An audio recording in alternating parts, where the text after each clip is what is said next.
তো এইটো আমাৰ বেণ্টল BCDC আণ্ডাৰৰ চেৰপাংগুৰি আৰু এই চেৰপাংগুৰি গাঁৱৰ মোৰ দেন আমি 100 ফেমিলি আছোঁ ইয়াত। তো আমাৰ এটাই সমস্যা, এই যিটো চেৰপাংগুৰি যিটো চালবাৰী আৰু চেৰপাংগুৰি শংকৰ মাৰ্কেট যিটো সংযোগী পথ, এই পথৰ আমাৰ মাউজিজোৰা যিটো নদী আছে, এই নদীটো ইতিমধ্যে আপোনালোকে চাইছে যে আমাৰ ৰাস্তাখন আধা মানে ভাঙি শেষ কৰি দিছে বানপানীত।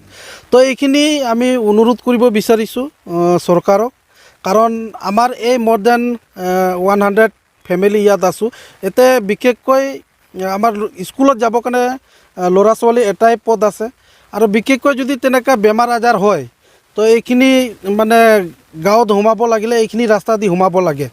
তো এইখিনি যদি ভাঙি শেষ হৈ যায় তেতিয়াহ'লে বহুতো অসুবিধাত আমাৰ সন্মুখীন হ'ব। তাৰ কাৰণে আমি BTC প্ৰশাসনক আমি অনুৰোধ জনাইছোঁ যাতে এই যিটো আমাৰ ৰাস্তাখন ভাঙি আছে, এই ৰাস্তা যাতে অতি সোনকালে প্ৰটেকশ্যনৰ কাৰণে ব্যৱস্থা কৰে। কাৰণ আমি আশা কৰিছোঁ যে এইখন পৰিৱৰ্তন চৰকাৰ, যিহেতু পৰিৱৰ্তন শ্লোগান লৈ পেলাই চৰকাৰ গঠন কৰিছে, তেখেতসকলৰ দায়িত্ব আছে আমাৰ এই চেৰপাংগুৰি ৰাজ্যক সকাহ দিবৰ কাৰণে। তাৰ কাৰণে আমি BTC প্ৰশাসনক তথা আমাৰ ফেৰেংগা ছাৰ আছে, আমাৰ MLA আছে জয়ন্ত ডাঙৰীয়া, তেখেতক যাতে এইখিনি আমাৰ যিটো সৰু এটা সমস্যা আছে, এই সমস্যাটো যাতে অতি সোনকালে সমাধান কৰে, তাৰ কাৰণে আমি এই চেৰপাংগুৰি বাসিন্দা হিচাপে তেখেতক আমি আহ্বান জনাইছোঁ। কিমান দিনৰ পৰা এনেকুৱা প্ৰব্লেমৰ কৰি আছে? এই প্ৰব্লেমটো ক'বলৈ গ'লে বহুত দিনৰ প্ৰব্লেম। যেতিয়া BPF চৰকাৰ আছিলে তেতিয়াৰ পৰা এই প্ৰব্লেমটো আছে।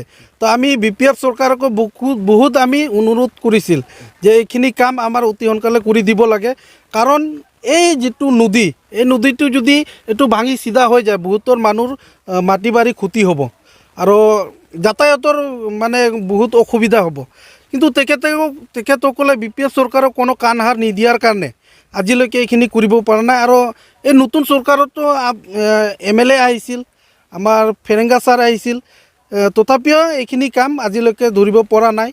তাতে আমি নাজানো কি সিহঁতে চিন্তাধাৰা কৰি আছোঁ, কিন্তু আমি আশা ৰাখিছোঁ এতিয়াও সময় আছে যে সিহঁতে এইখিনি কাম কৰি দিব। মই BTC প্ৰশাসনক তথা প্ৰণৱ বড়ো ছাৰক মই অনুৰোধ কৰিছোঁ যাতে এই যিটো আমাৰ পথ যাতে প্ৰটেকশ্যনৰ ব্যৱস্থা অতি সোনকালে কৰি দিয়ে, তাৰে আমাৰ